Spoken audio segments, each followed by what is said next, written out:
Pacific Ocean was calm, the horizon stretching endlessly under a clear blue sky. But what unfolded out there wasn't routine, wasn't just another naval meeting. It was history in motion. On one side sailed the Japanese warship JS Kaga DDH-184, once a humble helicopter destroyer, now reborn as a fully capable aircraft carrier. On the other side, a U.S. Navy supercarrier, flanked by destroyers and humming with deck activity. This encounter in October 2021, when a U.S. Marine Corps F-35B Lightning II made the very first landing on Japan's converted carrier, was more than just a military drill. It was a symbolic moment that rewrote decades of doctrine, reshaped alliances, and sent a message across the Pacific that could not be ignored. Because this wasn't just two ships meeting at sea. This was Japan stepping into a new era of naval power and doing it side by side with the most powerful navy on Earth, the historic landing. On October 3, 2021, the U.S. Marine Corps F-35B touched down on JS Kaga's reinforced flight deck for the first time in history. It wasn't a simulation, and it wasn't ceremonial. It was a live operation designed to test Japan's new carrier capability after years of upgrades and planning. As the stealth jet approached, deck crews on both ships fell silent. Then with a controlled hover, the fighter descended onto Japanese steel. Applause broke out across the Kaga's deck because this wasn't just a landing, it was proof. Proof that Japan's maritime self-defense force could now integrate with U.S. carrier operations at the highest level. The Kaga had crossed a line from being a helicopter destroyer with limited scope to becoming a true fixed-wing carrier, a role Japan had not played since World War II. The transformation of JS Kaga. For decades, Japan avoided building traditional aircraft carriers. The nation's post-war constitution, shaped after 1945, restricted offensive capabilities and emphasized a defensive posture. Carriers, the ultimate symbol of power projection, were considered politically impossible. But the security environment changed. China's naval rise, North Korea's missile launches, and growing tensions around Taiwan forced Japan to adapt. In 2018, Tokyo officially announced that the Kaga and her sister ship, JS Izumo, would be converted into aircraft carriers capable of operating F-35B stealth fighters. The transformation wasn't cosmetic.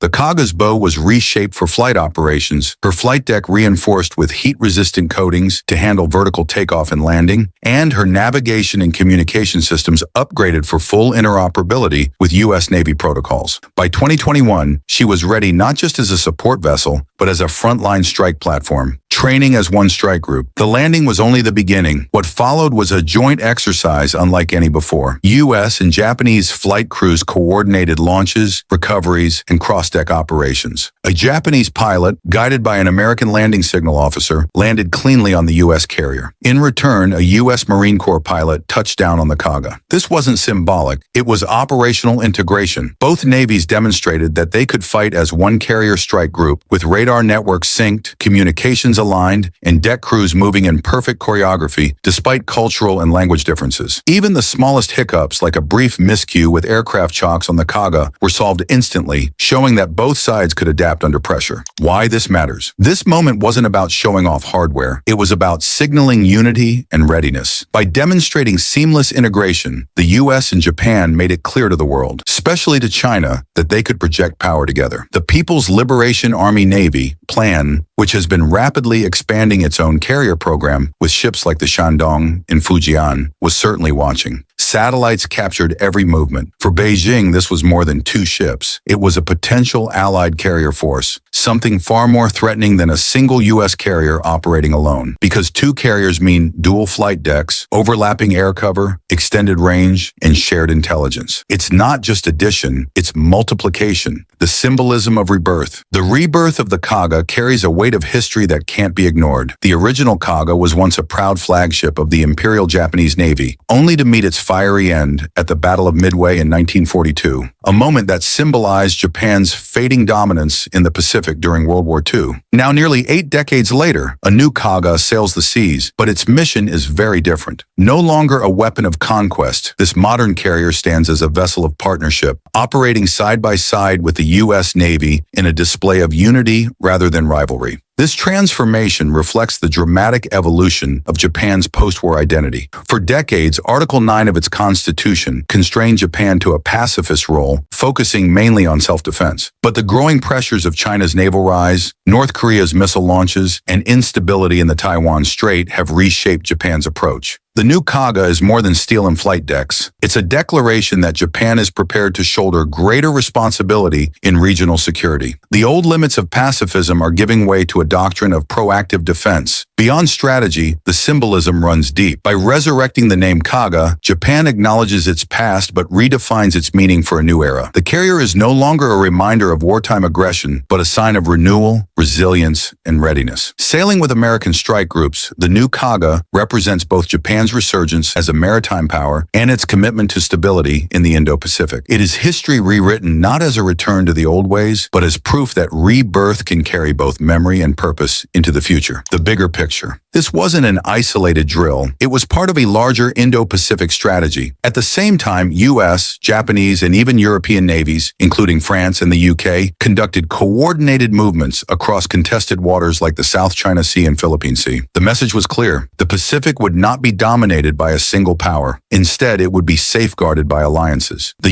US and Japan showed that they were not waiting for a crisis to happen. They were training now so that, if the Taiwan Strait or South China Sea flares up, they could respond immediately as a unified force. The silent warning. As dusk fell over the Pacific, the two carriers lit up, runway lights glowing, afterburners cutting through the night sky. It was beautiful, almost like an aerial ballet, but behind the choreography was a deadly serious message. To allies, we are ready. To rivals, think twice. Because when two carriers, one Japanese, one American, operate as one, it's no longer just a drill. It's a doctrine in motion, a deterrent that speaks louder than words. Conclusion. So what really happened when Japan's new aircraft carrier met the U.S. Navy? It wasn't just a meeting, it was a revelation. Japan proved that it could operate a modern carrier, integrate with U.S. forces, and project power far beyond its shores. The U.S. showed that it trusted Japan enough to land its most advanced jets on a Japanese deck. Together, they demonstrated something greater than technology or training. They showed commitment, a commitment to stand together in the face of rising threats in the Indo-Pacific. And here's the real question. If these two navies can already fly as one strike group, what happens when the next crisis comes? Will this alliance prevent escalation or become the very reason rivals hesitate to make the first move?